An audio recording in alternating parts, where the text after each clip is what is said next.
एक दिवशी काय झालं, असा संध्याकाळचा रात्रीचा गेला तिथं आणि समोरनं एक बाई बघितली ती अशी उभी होती. ह्याला वाटलं मला मिठी माराय बोलायचे. इतक्या महिन्याचा उपास जो चेकाला आणि धावत सुटलाय तिच्याकडं, जाऊन अशी गचकन मिठी मारला ना, तिच्या सकट डरीत गेला. सकाळ झाली तेव्हा कळलं ती बाई नव्हती, बुजगाव नव्हती.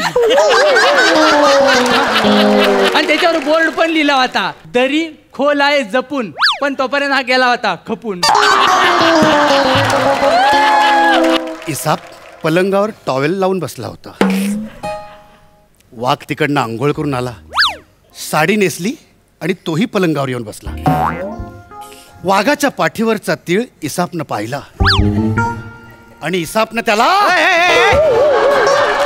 अरे हे काय, ही कुठली गोष्ट आहे, हे कुठलं पुस्तक आहे रे दलिंदर? इसाप नॉटी.